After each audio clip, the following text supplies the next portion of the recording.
Flipper Baby Productions presents the Cinema Shame podcast.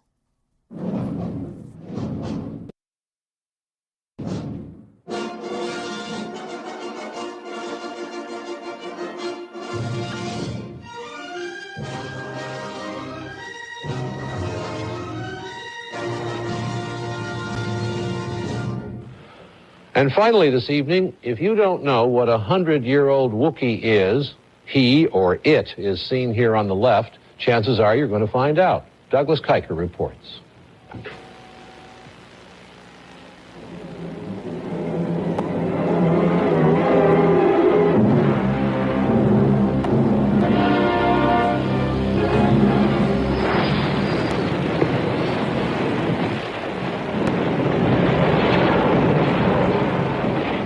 Star Wars. It is more than just a successful movie, it is a box office phenomenon.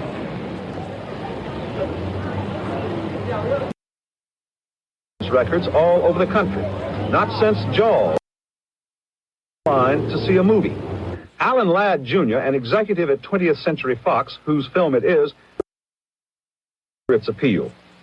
I think it's just good and evil. The simplicity of the whole story is what really makes it work. It's a fantasy, and I think we all, and I think that it works on that level. Star Wars cost $9 million to produce. It will bring in at least 10 times that amount. As a result, the price of 20th Century Fox stock has doubled in the last 2 weeks. There are no sex scenes in Star Wars. Unlike Jaws, it doesn't frighten people. It's just an old-fashioned cowboy movie set in space with mind-boggling special effects. In the classic westerns, it's the good guys versus the bad guys, sometimes a pair of good guys, one experienced and a little cynical, the other a tenderfoot, a kid. I got him! Great kid! Don't get cocky! In Star Wars, their names are Han Solo and Luke Skywalker. The bad guys always are a rough, tough, sinister-looking bunch.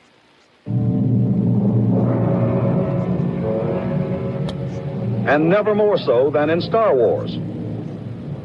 The damsel in distress. That's Princess Leia, who is held captive by the bad guys. Sometimes the good guys have a sidekick who provides the comic relief. Come on. In Star Wars, the sidekicks are two robots. And Chewbacca, who somehow knows how to pilot a spaceship. The climax of every good cowboy movie is the final showdown between the good guys and the bad guys. The only difference in Star Wars is that the characters ride spaceships instead of horses. I'll be right there.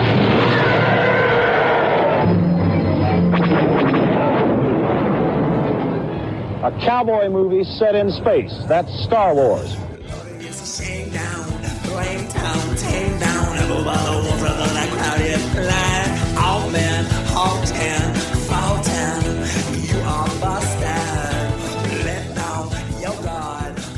Welcome back to the Cinema Shame podcast, the safe space for the penitent movie watcher. My next guest will need that kind of sanctuary when she confesses her latest shame. Joining me again is Raquel Stecher, classic film writer and blogger at outofthepastblog.com and kelmovies.com. Subscribe to her YouTube channel at Out of the Past. Last season, she deadlifted the entire Rocky series on this podcast, and now she's back to step into the ring against her most formidable opponent yet. Raquel, until very recently, had not seen Star Wars, despite having been married to a guy named Carlos who's been a devoted lifelong fan. And because the long-suffering Carlos was part in making this connection happen, I've asked them both on the show today to discuss the marital strife caused by the Star Wars issue. Yes. I have to say, from the very start of my relationship with Carlos, even before we met, our Match.com conversation, and then that transition to email, we were already talking about Star Wars and already talking about how I hadn't seen it yet. And it took him how long to convince you to watch it? 10 years. A whole decade to convince me to watch it. How hard on you was this, Carlos? I'm not a religious man, but I was saying the rosary every night. But I finally found the perfect opportunity for her to be introduced to the movie. Yeah, I mean, I can just give you a little background of why I haven't seen it. Basically, I think Star Wars is one of those things that people are introduced to at a very young age, and they're usually guided to it by their parents or an extended family member, friends. I grew up in a very unusual situation where I didn't have basically a cultural education. My parents were immigrants from other countries. They had never seen Star Wars. They were not really interested in American culture. I had no family nearby. So I grew up really choosing my own cultural consumption. So I chose my own books, movies, music. I really wasn't guided. And as an adult, it's a really interesting scenario because I'm not really easily swayed by trends or algorithms, recommendations, curation.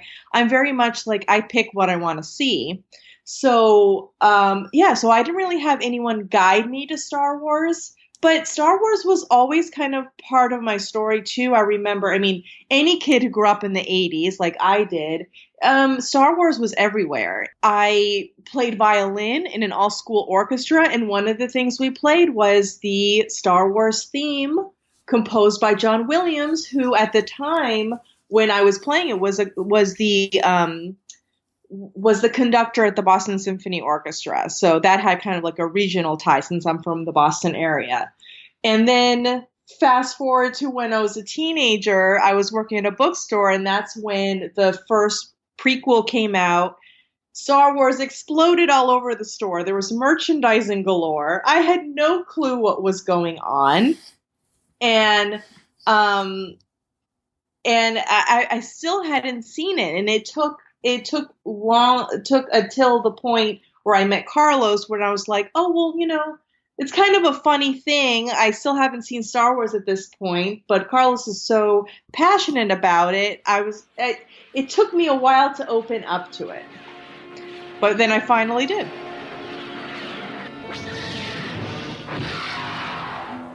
Twentieth Century Fox and George Lucas bring you an adventure unlike anything on your planet.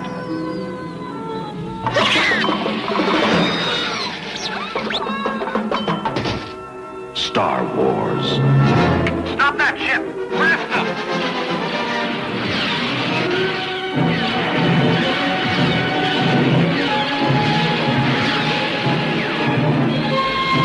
Chewie, get us out of here!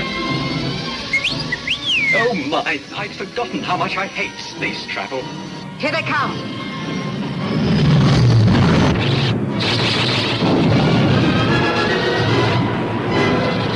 They're coming in too fast! The story of a boy, a girl, and a universe.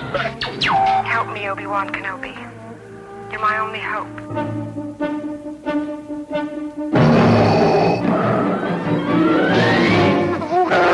It's a big, sprawling space saga of rebellion and romance. This station is now the ultimate power in the universe. Come with you to Alderaan. There's nothing for me here now. I want to learn the ways of the Force and become a Jedi like my father. It's a spectacle, light years ahead of its time.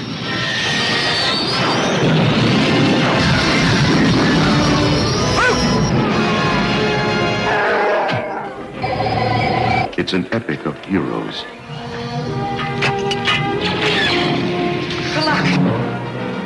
Hit the accelerator! Yahoo! And villains. And aliens from 1,000 worlds. Go that way. You'll be malfunctioning within a day, you nearsighted scrap pile.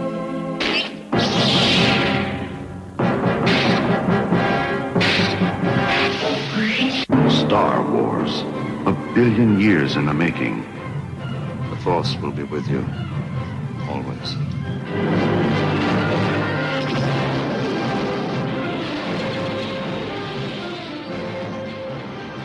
When you tell people, or told people in this case, that you hadn't seen Star Wars, what was their reaction?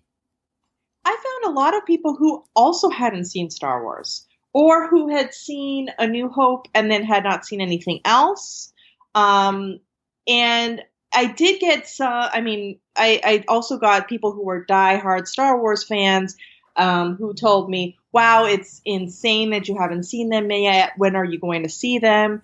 And for me, part of going back to like the whole not having a cultural education from, early influences in my life, that it had to be at a point where I wanted to watch it. It couldn't be something I just ticked a box and said, okay, I'm just going to watch this and kind of get that over with. It had to be kind of a special circumstance. And I explain that to people. Like, I have to be in a place where I want to watch Star Wars. And a lot of people who I was talking to about that kind of Star Wars naivete that I had, appreciated that I was waiting for the right moment to experience it. And some people also thought that maybe I had missed the boat, that really Star Wars should be watched as a child, and having that kind of experience at a young age, that's when you can really appreciate it. As an adult, in my 30s, I might not be able to appreciate it that in that way that people have when they saw it much younger. So that was an interesting perspective too. There's so much that goes into watching movies that are part of the cultural awareness that are everywhere, that everyone has seen. And Star Wars, I think more than anything else, is a difficult movie to approach when, I say later in life, but if you haven't always had Star Wars, there's a barrier that you need to cross. And no small part of it is because of the fandom itself. Mm-hmm. I was thinking about this earlier today, and if I hadn't known Star Wars, there's literally no point in my life that I don't remember knowing Star Wars. Mm-hmm. I was wondering how I would have felt trying to come into it at this point. And I don't know that I could have the same appreciation. I was trying to be honest with myself. And I love the original trilogy. It's always been there. And Empire Strikes Back, I still claim as my favorite movie of all time. But how would my perception change? Right. What do you think, Carlos? If you hadn't grown up with Star Wars from day one, how do you think coming into it now would feel? That's a very good question. I never thought of it that way. I don't know. I feel that every guy, just because being a guy, sci-fi, space battles, struggle, that it would be something that everyone would see at a younger age. How would I feel about it in my later years? I think I would have liked it just as much. Do you think, and then this goes both of you, do you think it's actually possible to have an objective conversation about Star Wars in 2019? I think that it's difficult because Star Wars itself is not, I refer to it as just Star Wars, but really it's something greater than just a series of movies. It's a cultural phenomenon. It's its own culture itself. It's now a humongous business that's now owned by Disney. It's extended in so many, it's had arms in so many parts of our culture. It's got references in so many things that it's almost become part of being an American. Like, you can't escape it. There's no escaping Star Wars.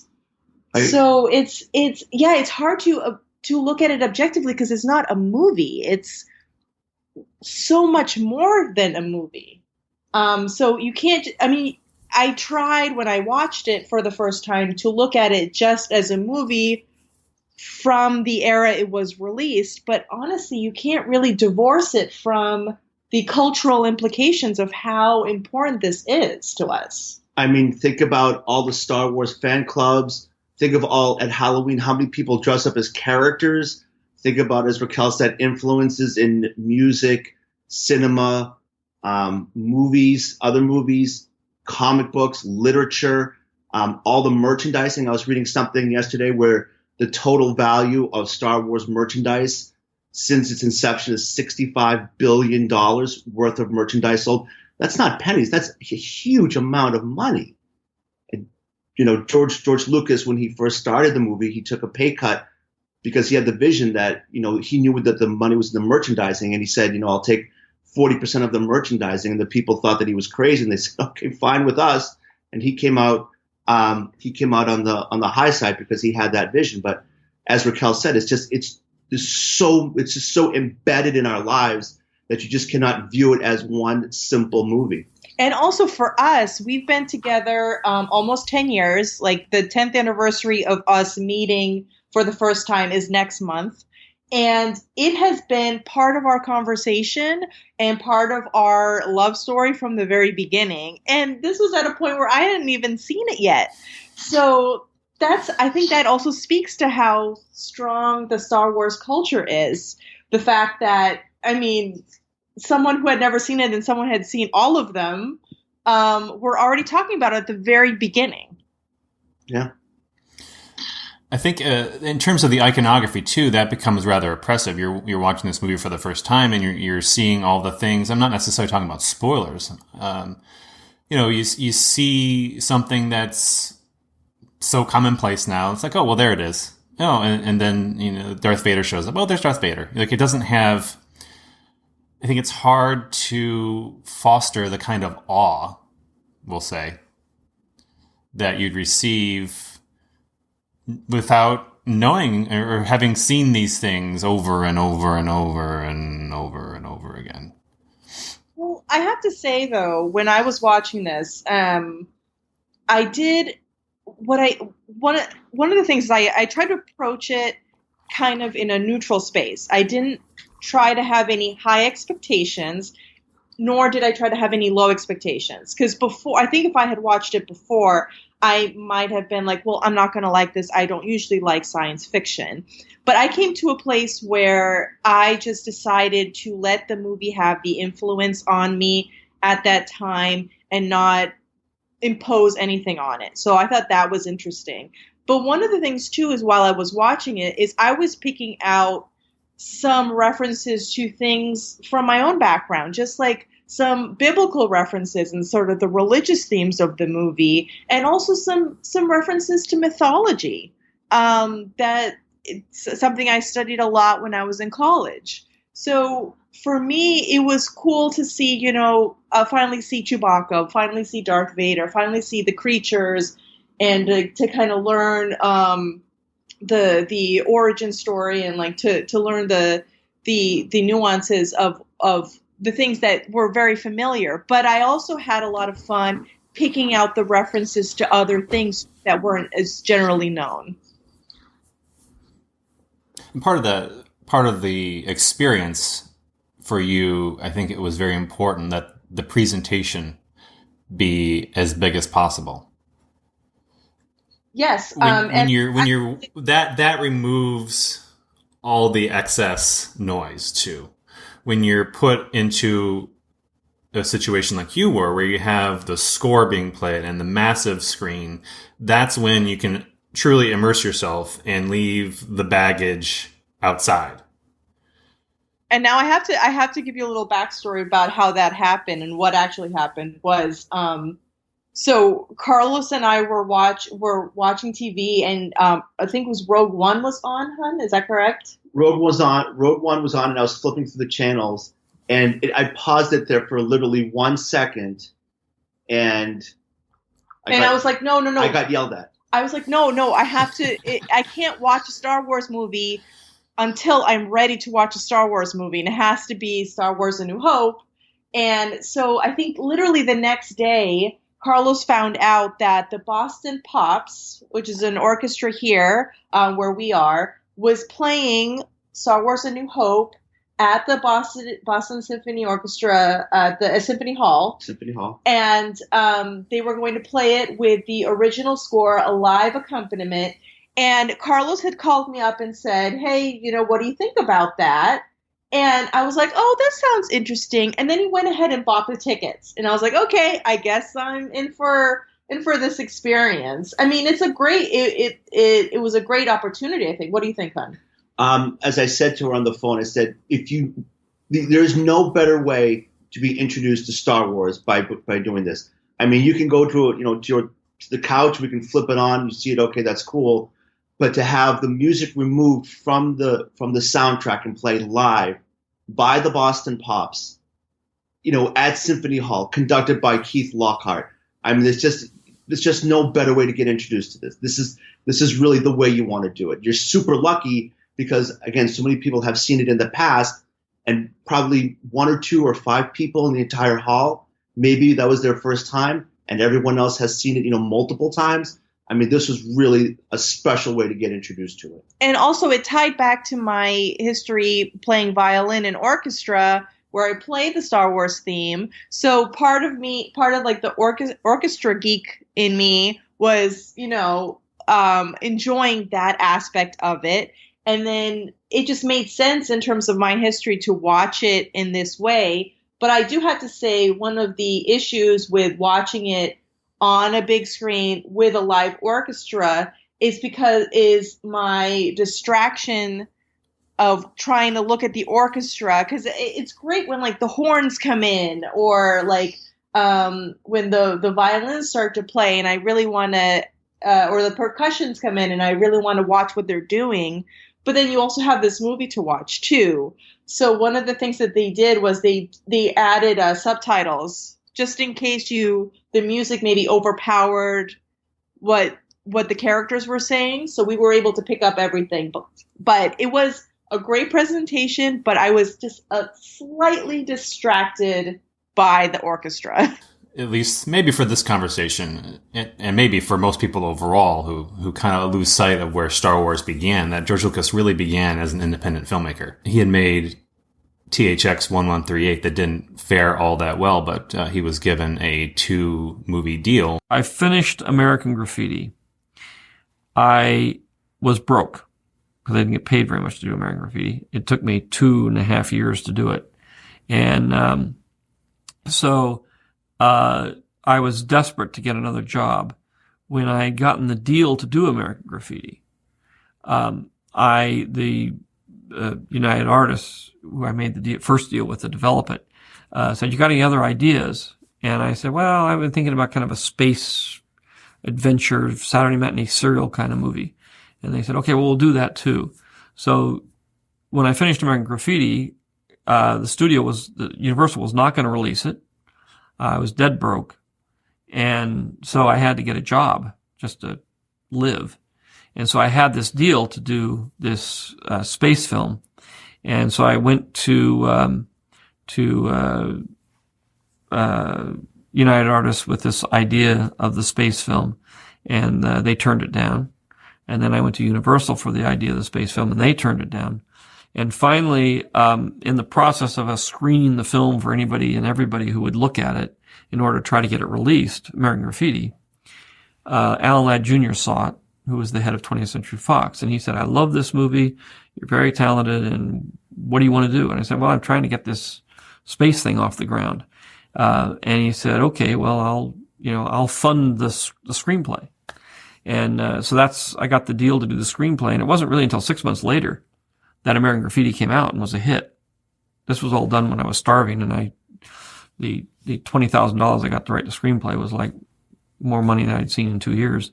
So I was very relieved that I could now sit back, write a screenplay, have a job, eat a decent meal, that sort of thing. And so later on, when American Graffiti came out and was this giant hit, then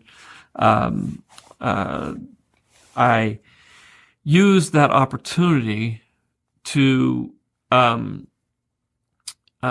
secure my position with the film I had been working on, which was Star Wars. And I had made a deal with a studio. They expected me to come back and suddenly ask for more money because I was the hottest director in Hollywood. And I didn't do that. What I did is I was very concerned that by this time I had written a very long script. And I had been forced really to, rather than do a 6-hour, convince them to do a 6-hour movie, which I knew they weren't going to do. I came to the reality that I was going to have to cut this into 3 pieces and do the first 2 hours, and then hope somehow, some way I'd get the other 4 hours made. But in order to do that, I sort of managed to get the sequel rights and licensing rights and all the other things for the film so that I could make enough money or promote the film with the licensing and everything to make the film successful enough to where I could get the next one made, which is all I was worried about at that point, was to be able to get all 3 of these films made, which at the time seemed impossible. It just didn't seem like anybody would ever. We expected the first film not to do that well, and so you're constantly on the defensive. You're constantly trying to say, well, if this one doesn't do well, how am I going to get the next one made? And as it turned out, the film was successful. I didn't need that, but what that gave me was a chance at independence after Star Wars came out. And I looked at it and I said, I have a chance now to become really independent from the system, the studio system. I don't have to go to them for the money. I don't have to go to them for permission. I don't have to do anything. I'm going to set myself up now using the profits from Star Wars to build a company completely independent up here in San Francisco. And that's what I did. That's why I stopped directing at that point. It was originally called Journal of the Wills, that told the story of the training of a quote-unquote Jedi Bendu space commando by the name of JC and his training by the legendary warrior Mace Windu. You can see where some of these things came in later, Carlos. He abandoned that initial concept because he couldn't pitch it. He didn't know how to sell it. In 1973, he began the 13-page treatment that was titled The Star Wars, and he drew heavily from Akira Kurosawa's The Hidden Fortress and the serials he loved as a kid. Universal rejected the movie because they said it was a little strange. Lou Wasserman, head of Universal at the time, said he disliked all science fiction and considered the thing a dead genre. It wasn't until he got an audience with Alan Ladd Jr., son of Alan Ladd, who was head of 20th Century Fox at the time. And he said later that Ladd didn't understand the project at all. He didn't invest in the movie. He invested in me. Without Alan Ladd Jr., there may not be a Star Wars, and he didn't even get it at the time either. It could have easily not happened at all. Mm-hmm. It didn't seem like anybody was going to accept it. It was a small connection that he had with Alan Ladd. Yeah, but I didn't know that about the history behind how. I mean, I knew it had been rejected by numerous studios and that it was a hard project to launch, but I didn't know the details of it. What did you think? No, neither did I. I didn't know he had so much trouble, and I didn't know that Star Wars was very close, like you just said, to never happening. I mean, could you imagine our lives without Star Wars? The only thing I did read about was, as I said, how he had the mind to know that the merchandising would be humongous, and that's what he concentrated the bulk of his payment on. Right. But again, his directorial fee wasn't big. Mm-hmm. I think it was $150,000. Wow. Yeah. But he believed in it and basically said, why not? And the studios thought he was crazy for even bothering. Do you think if he was rejected, it didn't happen, he would have sat on it and maybe tried maybe a year later? I mean, if he was that passionate about Star Wars? You never know. I don't know. I mean, at a certain point, he's got to make a movie. He's got to continue on with his career. And at what point, no matter how passionate you are about an idea or a project, at what point do you just go, well, this is just clearly not going to happen? One thing I do love is stories about how people are very passionate about a particular project and they just need the one person to kind of open the door for them or to say yes or to take a chance on them. And then they're able to have that opportunity to see their vision come through. And that to me is always very inspiring.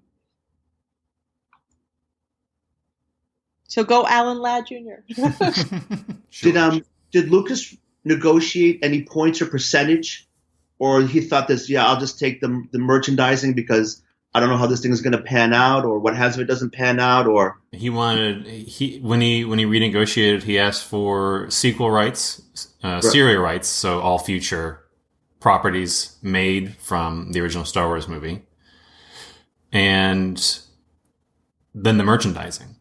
Okay. That's a smart business move. Very smart, but nobody expected anything out of this movie. I mean, he went in pitching it as a $10 million budget. Like that was his initial request. He was thinking something very small, and they'd figure it out.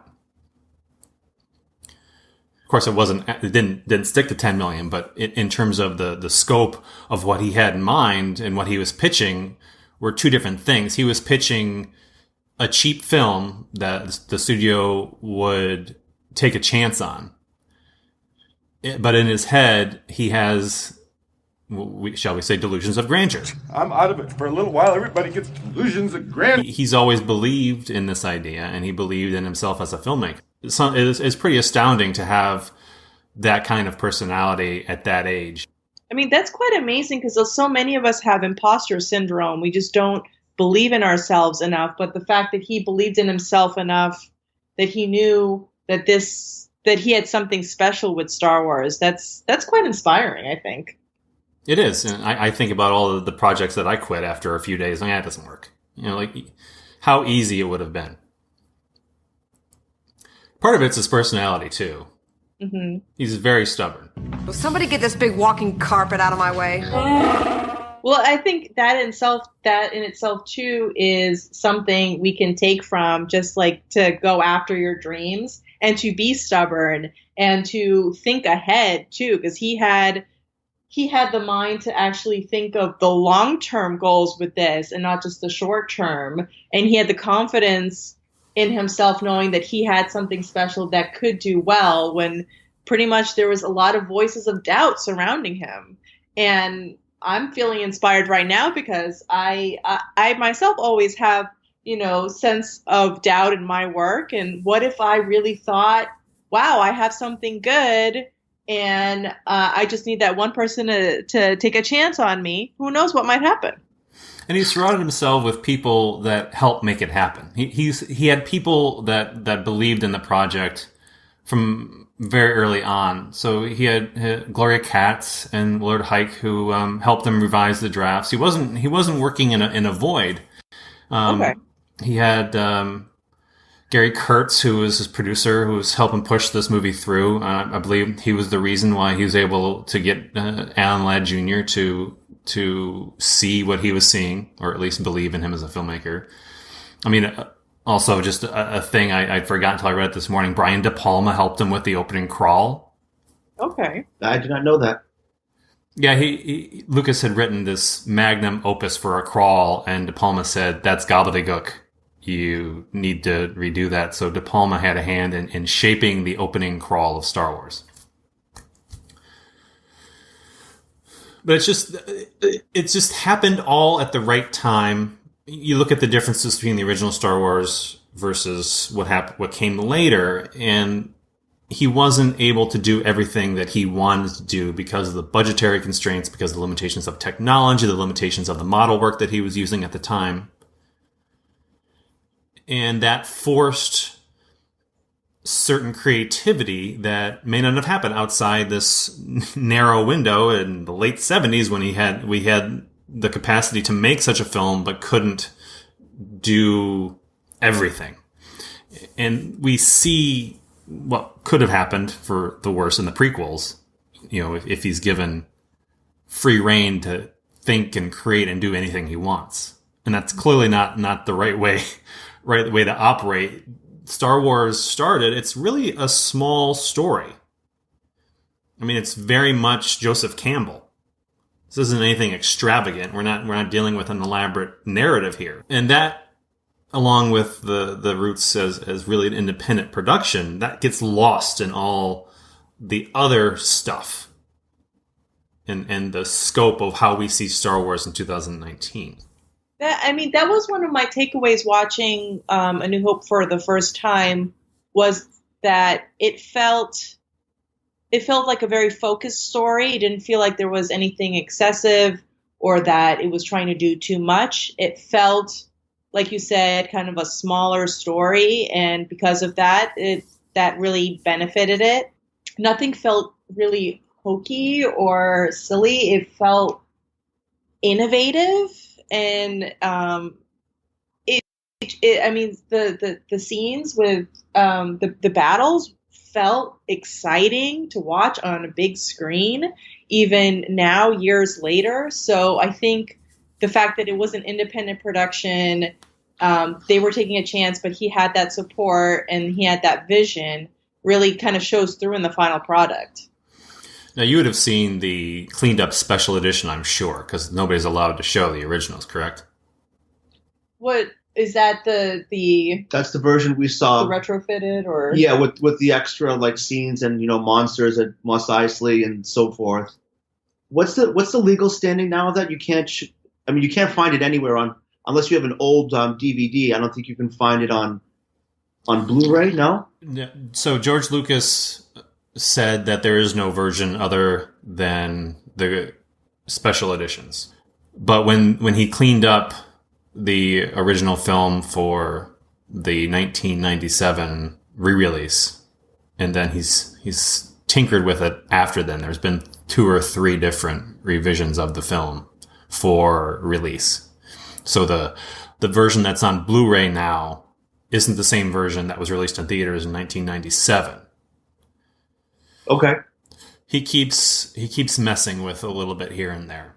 There is a way so the originals are available through not exactly regular means. You can download them. Fans actually have pulled together the high-def sources of the film, eliminating the extra shots added and some of the special effects that are distracting. And you can download them. They're called the despecialized editions. It's a fan production. And you can find them out there on the interwebs without too much trouble. They look amazing. They look as good as a Blu-ray would. I mean, there's some where they clearly were working from an older source to insert the footage back into the film. So unless you have the old Laserdiscs with the original versions, that's the best way to go about it. Okay. As a first-time viewer, did I miss anything watching this version rather than watching the original? It's not as clean an edit. He adds that really terrible Jabba scene in there. Just because, as Raquel said, we have it on the background, and while we were talking, there is that scene where Jabba's at the Millennium Falcon, and there's a point where Han steps over his tail, and you can see it's not a smooth motion, but it's a very, very staccato or very jittery movement. His head, it's not very clean. If you just look at it for half a second, it's not a smooth walking motion, but it's go, stop, go very, very quickly for about 1 second. You can pick it up very, very easily with your eyeballs. In the original footage, Jabba was played by just a fat man. So as Han Solo was walking around him, it would have been normal. So the step up was a joke for audiences who knew of the original scene, or knew that he's going to be walking around and would step on Jabba's tail. So it's played for a laugh rather than any useful part of the film.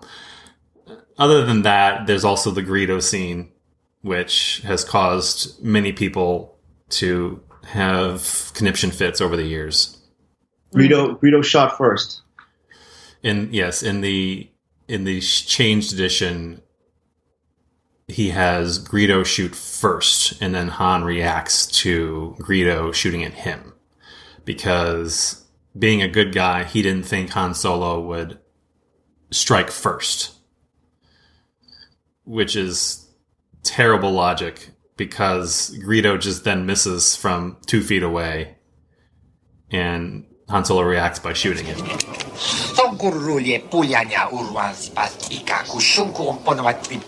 Even I get boarded sometimes. Do you think I had a choice?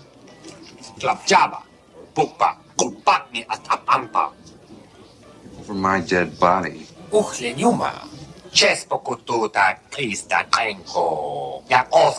Yes, I bet you have.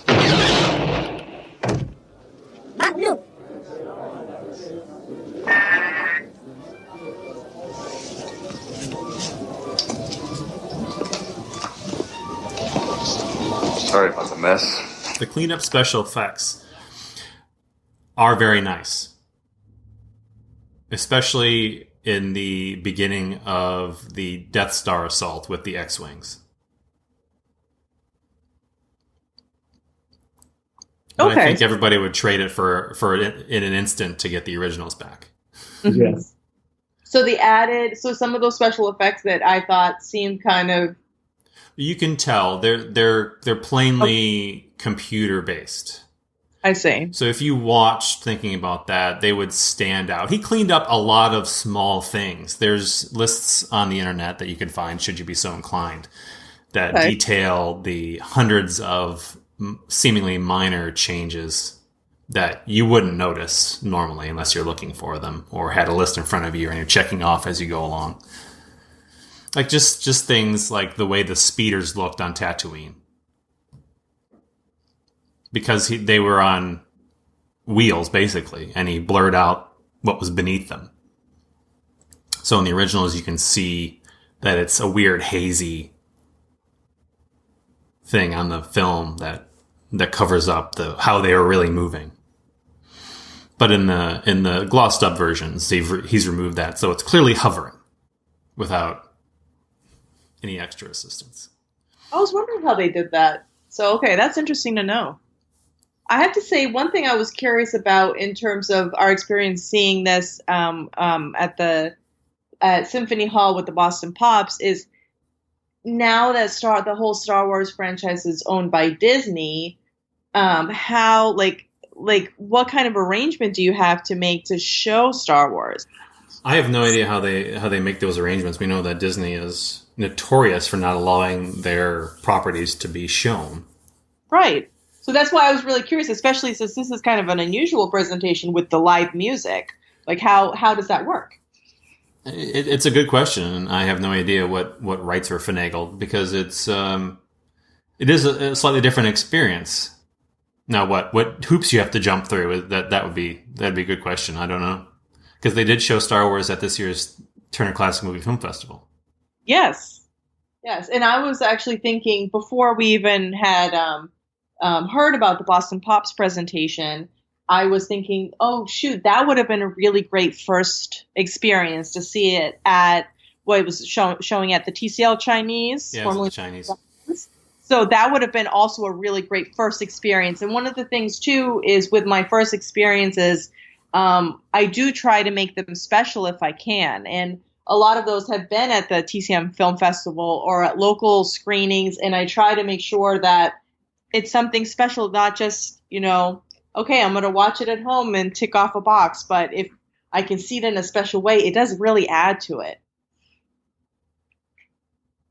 And I have to say too, just to kind of continue on this, is that I really enjoyed Star Wars. I was surprised how much I loved watching it for the first time.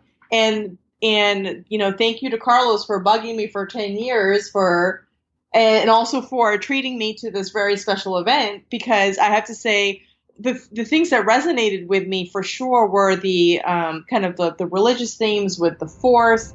Your sad devotion to that ancient religion has not helped you conjure up the stolen data tapes, or given you clairvoyance enough to find the rebels' hidden fort.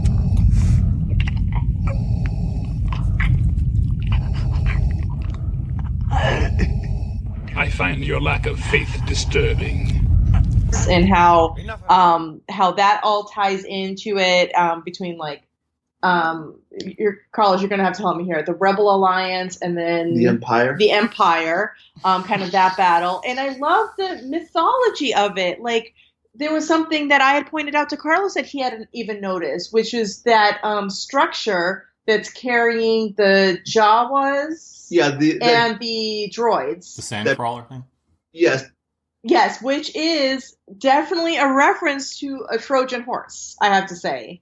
That is that to me, I was like, oh wow, that's like a Trojan horse. Because it is kind of an enclosed structure that's moving and it's hiding. I mean, it's probably just protecting them from the desert, but I just, that those kind of small things. And even, they're trapped in the Death Star. They're not Correct. trapped, but they're in the Death Star. That to me was very much like Theseus and the Minotaur and the Labyrinth, like them and then getting trapped in the trash compactor and the walls closing in. That to me all had mythological references that I was picking up and I was really relishing. Something that Raquel had pointed out, and I had never picked up on this for the 500 times I've seen it, is the clothing that Obi-Wan is wearing is very much a reference to clothing they would wear in the Bible. Yeah, it looks like they're, wearing what Jesus and everybody around that time was wearing, like with the I don't know, it just felt flowing like that. like the robes and the capes, and it just looked like something like the apostles would wear back in that time. And in that little bar scene too, there's two women who are dressed almost like Pharaoh's daughters, or Cleopatra. There's all this like biblical and mythological stuff that the English major in me was just like having a field day picking out. So that was wonderful. George Lucas grew up in sort of a suburban hell in California, and he absorbed and devoured popular culture. Science fiction serials, comic books, TV, westerns. He's pulling from all these inspirations. Star Wars really is an amalgamation of things he picked up from his childhood. And it's wonderful how many things you can pull in and out and like you said, find these references in the work.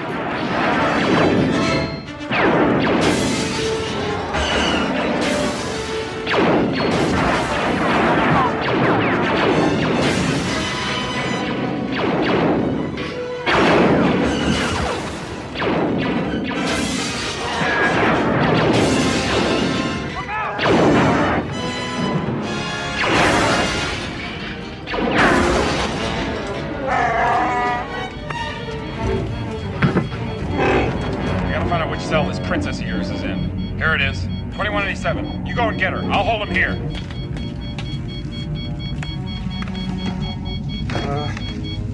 Everything's under control. Situation normal. What happened? Had a slight weapons malfunction, but everything's perfectly all right now. We're fine. We're all fine here now. Thank you. How are you? We're sending a squad up. Negative. We have a reactor leak here now. Give us a few minutes to lock it down. Large leak, very dangerous. Who is this? What's your operating number? Boring conversation anyway. Luke, we're gonna have company! Now, what did you think about being a science fiction film? Because I know you say you don't watch science fiction. But is this really what you expected? You know what? It really wasn't. It didn't feel science fiction as much as it felt more like almost like a mythological epic in a way. I mean, I think there was enough story and character building that interested me, but there was also enough of the action and the visuals of like the Death Star and like the battle scenes and all of the equipment that they use and the costumes that also kind of entice me visually. But yeah, no, I didn't. I usually with science fiction and fantasy, I feel like there's almost like a wall up that I have to break down for me to appreciate what's on the other side. But I didn't feel that here. So that to me was great. I think that speaks to the strength of the film and how it can draw you in, even if it's not something that you think you would appreciate. In most science fiction, there seems to be a fetishization of technology. The fact that this is all space. Star Wars, to me, has different fetishes. It's very much in love with the myth. And while there's that technology out there, I mean, it does revel in the way that the gadgets look. But there's never a focus on that. It's all part of these elements generating the story. as he's drawing from these sources, it's clear that the scope of the story was what was most important to him and not all these details that he'd come up with, because the details are just all there, like set dressing. They're not the focus. And I think that allows a broader audience to come to Star Wars on its own terms, because it's, like you said, it doesn't create that science fiction barrier. Something that 2001 may put up, at least for new audiences. No, that's a really good point, and I think that's spot on about the fact that technology and what they wear and the different aliens and creatures, it's all there, but it's not in your face. It's not the point of the story. There's a really strong story here, and that's what's drawing you in.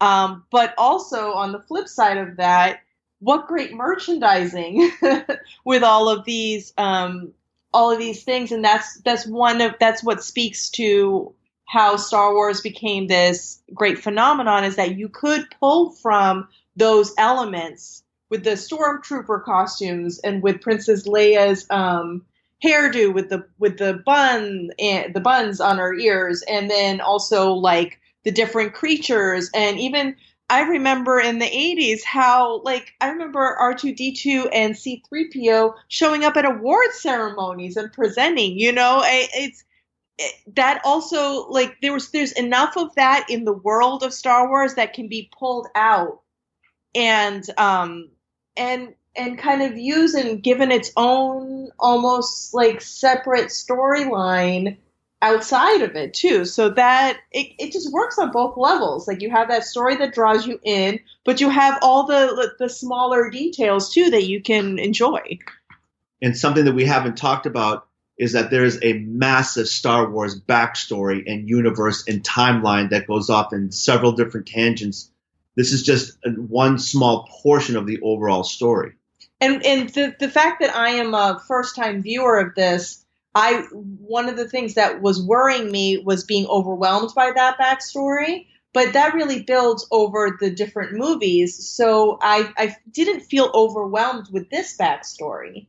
If I'm just focusing on A New Hope and not talking about other films, because this is the only Star Wars film that I have seen so far, I didn't feel overwhelmed at all, which was great. So when I do watch more Star Wars movies, it'll be great not to have come from a place of being overwhelmed to being more overwhelmed. I'm still learning and kind of building this backstory in my brain. Even though Lucas had bigger ideas for the story when this was released in 1977, he picked what he believed was the most interesting part of that story. Mm-hmm. And you can tell that he changed some of it. None of it was set in stone. He changed some of it as the movies drew on. There clearly were some things that he was still figuring out. So you came to this, as everyone did in 1977, that this is the story. And that's all that matters right now, because they didn't know there was going to be any more. I mean, the instantaneous success guaranteed that there'd be more. It was immediately a huge hit. It didn't take long for this to catch on. It wasn't one of those movies like Raiders of the Lost Ark that we think of as this bottled lightning success. But Raiders of the Lost Ark played in theaters for a year, kind of eking out 3 million, 4 million each week. It wasn't an instantaneous smash. There's going to be 100 of these. I can't wait to have more. It took a long time to build. Star Wars from minute one was massive. But didn't Lucas have other movies already planned in his head? He had an outline, but we'll never know exactly how true to the original outline that he remained as he moved forward. Mm-hmm. I don't believe that he thought when he made Star Wars that Darth Vader... Oh, am I going to spoil Empire Strikes Back for you? That Darth Vader was Luke's father.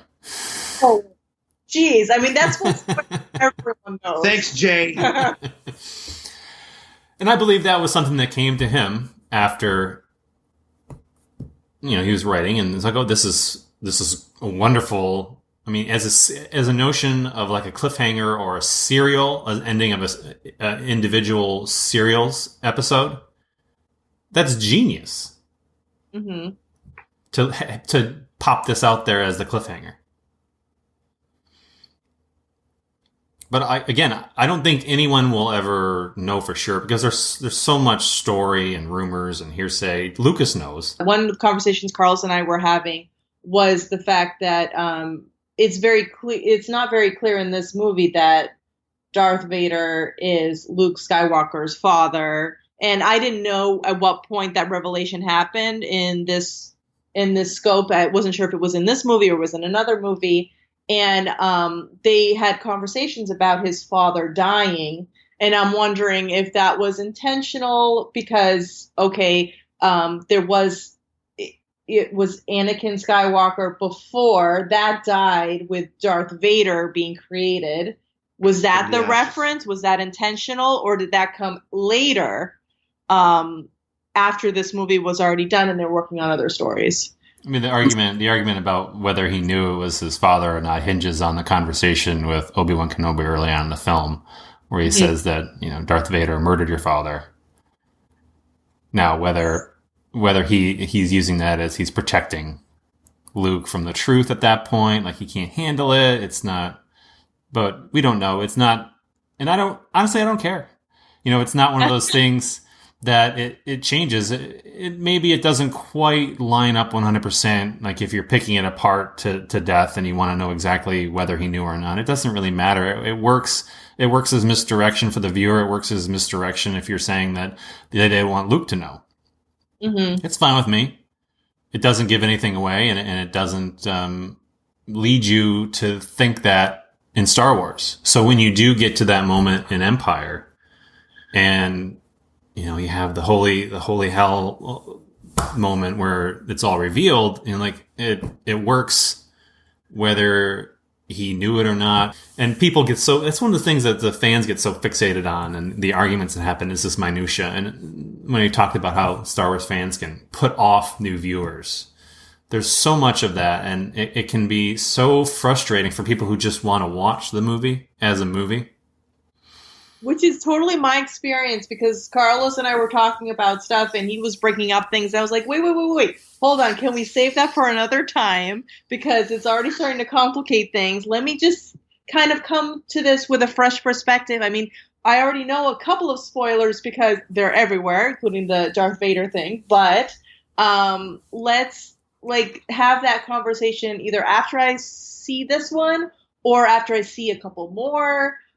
Because it can be, as you said, kind of a deterrent to somebody who's watching this for the first time and just wants to appreciate it as a movie, which was exactly where I was coming from. Right. And in the end, it's still just one movie.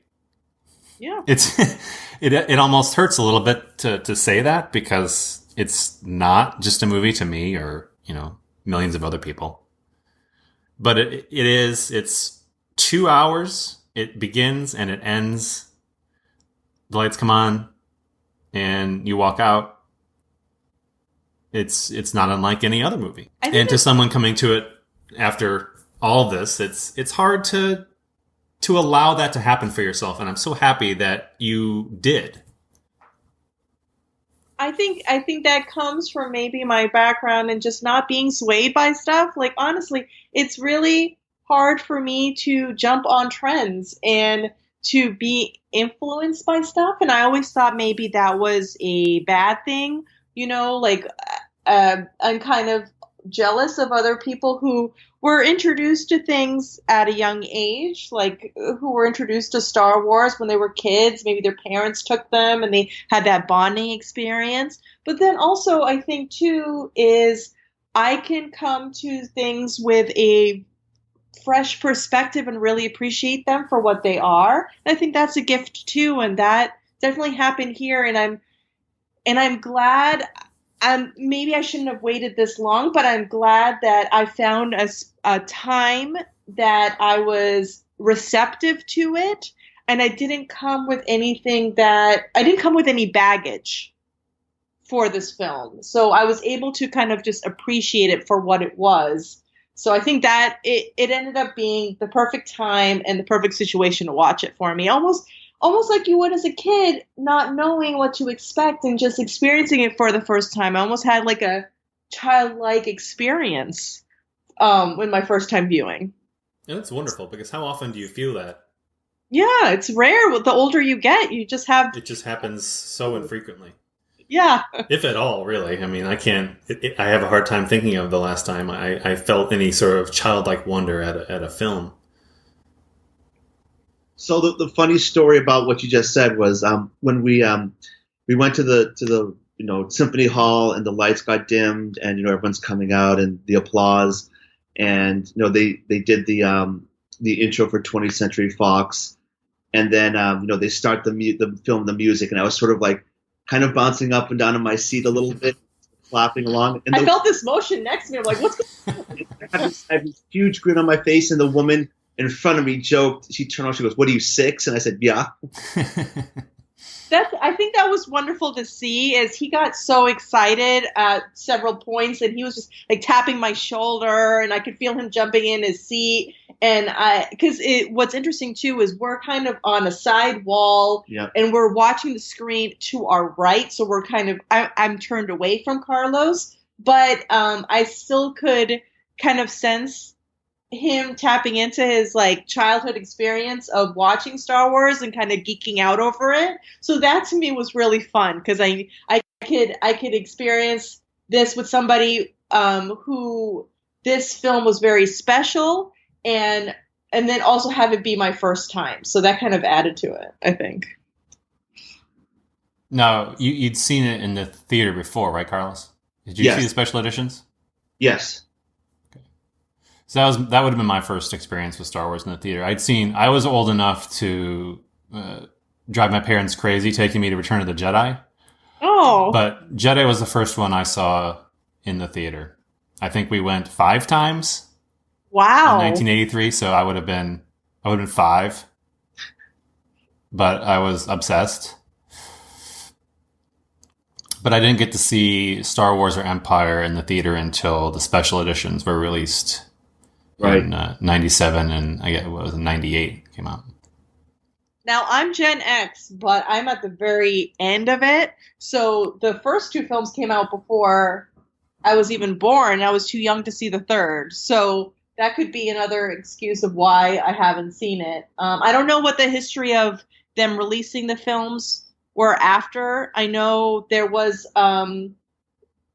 did they re-release them with the additional scenes around the time when the episodes 1 through 3 came out? When was the re-release of that? Jay, you might have to help me with that, because I'm not sure of the timeline. So the Star Wars Special Edition came out in 97. 97, okay. I remember I had an advance pass, and I wrote about it for my high school paper. Oh, that's so nice. And then they came out. Empire, I believe, came out. They both the next year. I think 6 months apart. I don't remember that specifically. I might be wrong about that.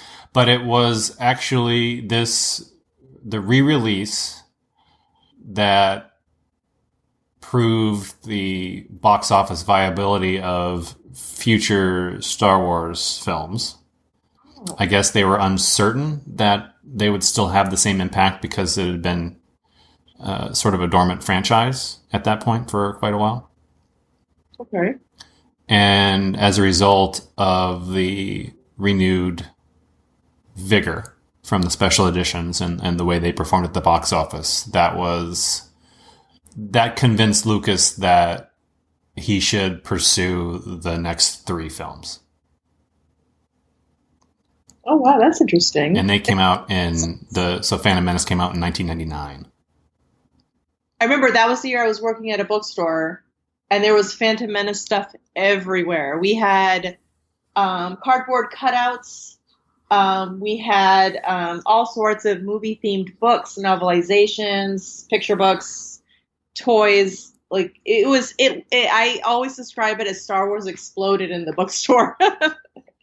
Well, that was the merchandising in full gear, because this was just a bookstore too. Imagine other stores. We were drowning in Phantom Menace merchandise. Yes, too much so. Yeah. But that was a result of how successful it had been in the 80s, when they didn't really have a grasp of what was going on. I mean, the story around the original Star Wars action figures is fascinating, because they didn't know what to do. They were promising Star Wars action figures. You could buy them and you'd get promises of the action figures when they finally came out, because they could not produce them in time. Star Wars figures.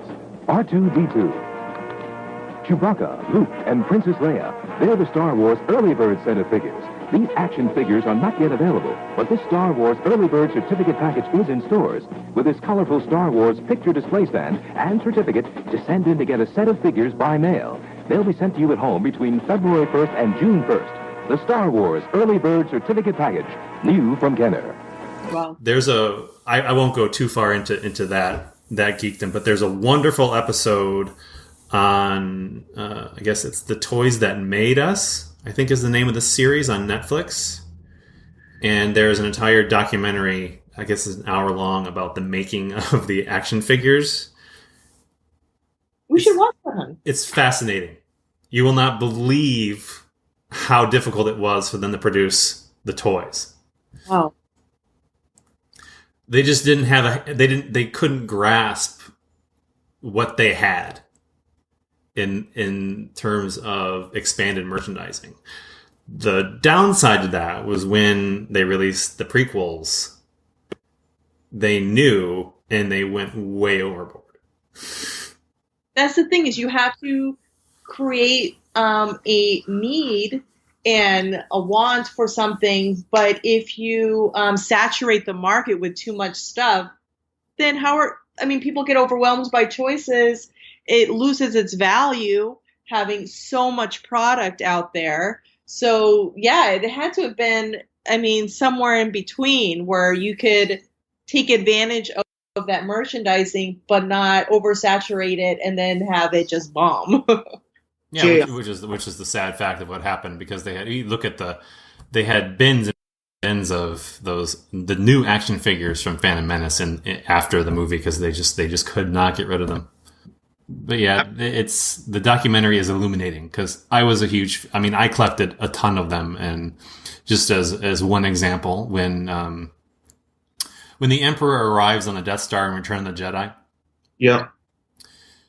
I paused that scene so I could count how many stormtroopers were there. Wow. And I told my parents that's how many stormtroopers I want. How many was it? Oh, I don't know at this point, but there's probably close to 100 on screen. Wow.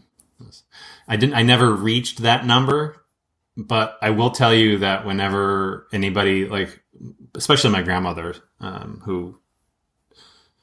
who loved buying me random things, would always show up with a stormtrooper. So any birthday, Christmas, I get another few stormtroopers. I had a lot of stormtroopers.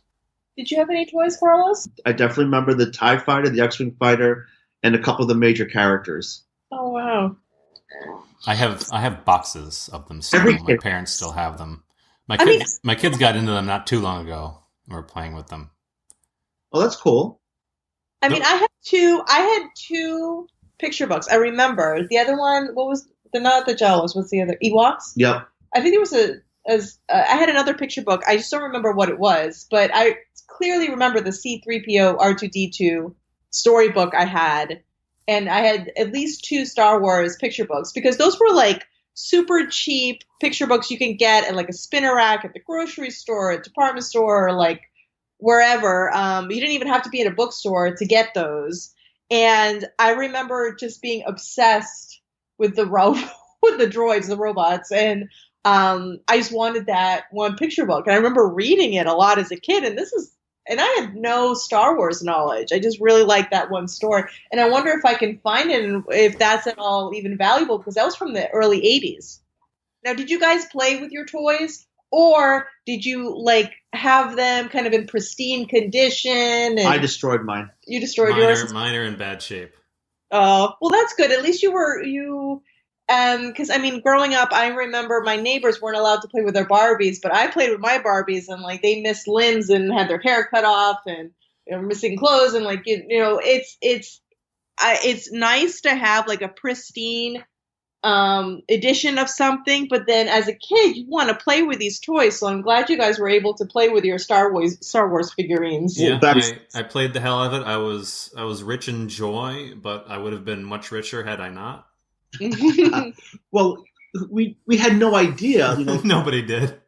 Yeah, we had no idea. Like, if you had a Luke Skywalker you left in a box, it'd be worth thousands of dollars. 40 years later, we like, oh, you got a toy from this movie? Okay, let's play with it. You have them fight the Death Star and Darth Vader, and you throw them around, and like you throw them in the pool and water, and you paint them, and it was just a toy back then. But who knew that if you left them in the box, or Darth Vader in the box, it'd be worth $500, $1,000, as I said, 40 years later. Mm-hmm.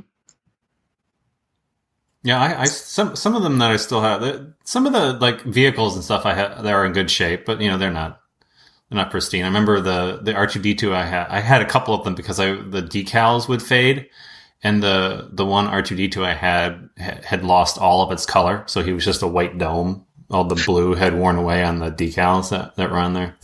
So I eventually had a couple other ones because they redid them for every movie. They do different replicate different scenes and things. So you had like the C-3PO that you could pull apart and stick in a sack. Oh, you haven't gotten to that yet.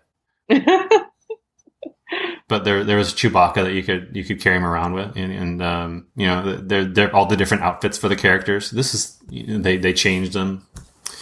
This is a big deal. I had like I said, I don't even know where all mine are. I don't think my parents have dug out all the boxes yet, but. You heard about the Star Wars Memorabilia Museum on the grounds of ILM at Skywalker Ranch, have you? Mm-hmm. I've heard about it. I've never been there. You can go on YouTube, and there's I think 300,000 pieces of Star Wars memorabilia in this I don't want to say a shed, but it's a small house, a small room, I don't know, like 30 by 30, and it just houses everything's from different countries, from different eras, things still pristine in their boxes. I'll show Raquel. It's pretty interesting, just the amount of stuff that's out there. I worry that this is the stuff that will overwhelm me and prevent me from continuing on with Star Wars, because that's also one of the things that held me back for years, was the fact that this is such a huge franchise and such a huge cultural phenomenon that there's so many elements to this that, being a first-time viewer and not knowing about this and kind of entering this world, that could be really overwhelming. So I think I might have to pace myself, because otherwise I might stop and just abandon. You definitely need to go through. Go through, and then I think you can enjoy, we'll call it folly, of the rest of the universe. Because the movies are the 4, 5, and 6 are wonderful. And then there's the insanity that is outside all that. Right. And you can enjoy the insanity from a distance. I guarantee it. Okay. Because you can just marvel at the lengths to which people have gone to feed this passion. And you never know. Maybe it'll be you. Maybe you'll be on eBay trying to find the original R2-D2 that came out in the first launch of the toys. You never know. But that is an entirely different sideshow that I think you can appreciate for what it is. Mm-hmm. And just keep it over there. Right. Because there's just so much. And then, you can get into the Ewok movies. Oh, the Ewok movies are wonderful. They're not, but they're there. There was no Ewoks in A New Hope, right? Is that later? No, that's not good. Okay, yes. Because that's one of the questions I had for Carl's. I'm like, oh, wasn't there Ewoks somewhere? Yeah. I still have very little knowledge of this, so I'm glad at least I have somebody who's well schooled and well versed in this to kind of guide me. But also, it's also nice not to know much and have a fresh perspective on this. And I think that's the only way to do it. Mm-hmm. I know a lot of people who have tried to watch Star Wars,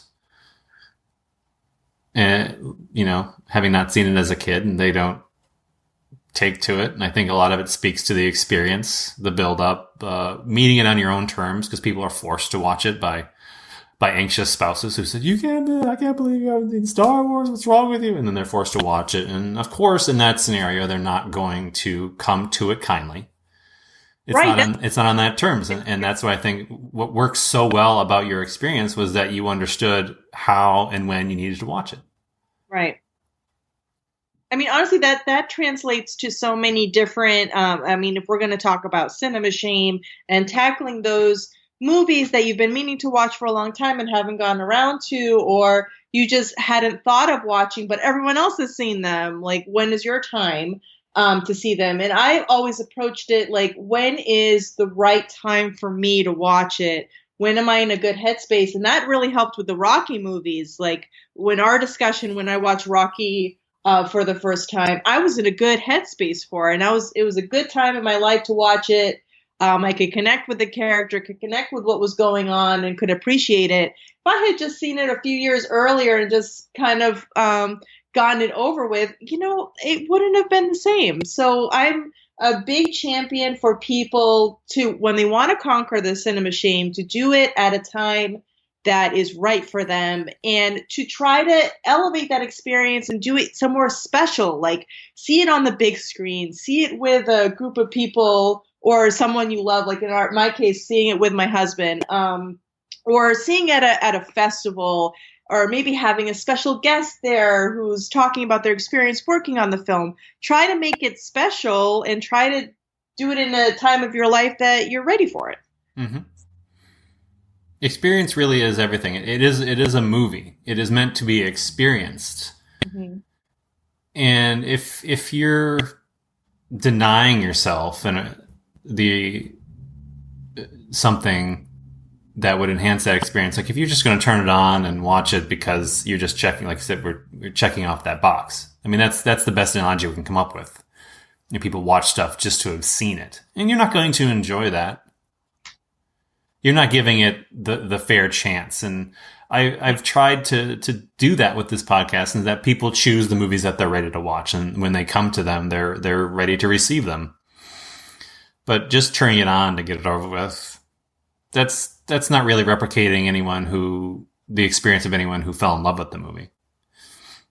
And you're doing a great job with this, because I really, I've loved being on the podcast the times I have been on. And I love just, like, for example, my Cinema Shame challenge for the year is to watch 10 films from my birth year. And it's just really fun to kind of, there's it's called Cinema Shame, but I like the approach of just not necessarily being ashamed of it, of just experiencing something new and opening yourself up to these things that you haven't seen before, these movies you haven't seen before. And there's something really fun about that. So I really appreciate, the website, and also just the podcast, and listening to other people's first time experiences too. Well, thank you. And I'm glad you've been a big part of it to this date too. Now, I think a good question is, now that you have watched Star Wars and Carlos is satisfied, what movie does he need to watch? Actually, that's what we watched last night. We watched Pillow Talk.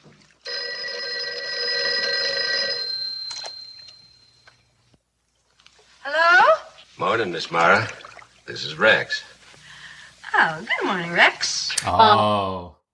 Because Doris Day had just passed away. He had never seen Pillow Talk, and I was like, well, you made me watch Star Wars. Let's watch Pillow Talk together. So that's the experience we had yesterday evening. We watched Star Wars first so I could get kind of a refresher on a few scenes, and maybe pick up on some things that I might have been distracted by the orchestra when we were watching it at the Boston Pops at the Symphony Hall. And then afterwards, we turned it over to him and we watched Pillow Talk. He watched Pillow Talk for the first time.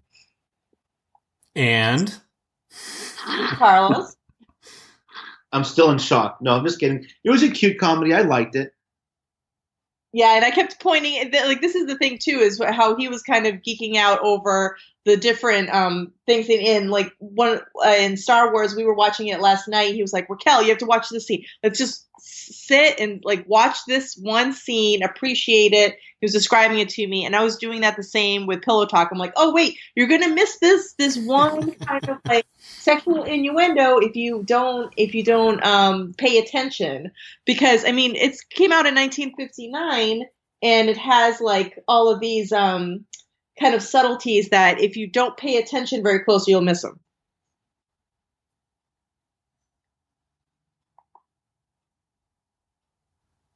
He doesn't sound convinced, but I take his silence as no. It was total acceptance. Actually funny because the way we compliment each other is very well, because as she said, I was geeking out over Star Wars, saying, "Oh, look at this here, check this out over there," and Raquel was geeking out over Pillow Talk, going, "Look at this over here," or "Wait, you have to check the scene out," because as she said, there was one scene where you have to look at the situation because there's a very subtle innuendo, and I picked up on the first half of it.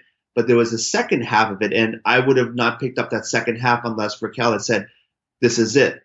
You know, check and see what he's doing." Yes, okay, that this means this. I was like, "Oh wow, I didn't even think of that." Just like I did with Star Wars. Yeah. So. And I think that is the first time that we've ever had Pillow Talk and Star Wars in the same conversation. It was seamless, really.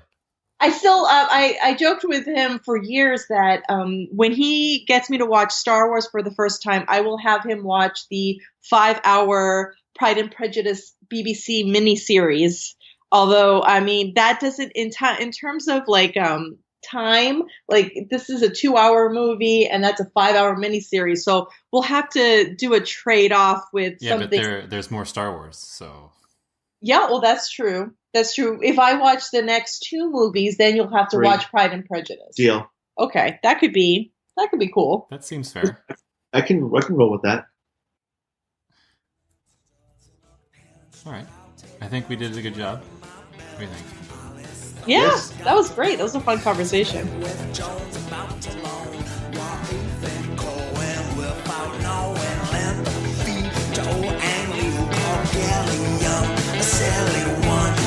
Around the Ghost fans and gave them Quentin about the vine and the Tarantino, evil scene, and they plays to Curtis, to stop her and Paul and Temper and with that shot, Ridley Scott, blue tie, the non sparklies, yeah, wearing white, but from him night, his old Prince Lang softly sang, and sent soft looks to Mel Brooks, who was throwing rocks at Howard Hawks, hiding in a hole with Cohen Joel, which was hot as a burner, thanks to Werner, hot as a burner, thanks to Werner, hot as a burner, thanks to Werner, who stealing Joe Menfo Truffaut had hit the hood of C. Eastwood, that well-known meanie, who like Fellini thought absurd, Soderbergh's claimed that famous Harold Ramis was the greatest director in the history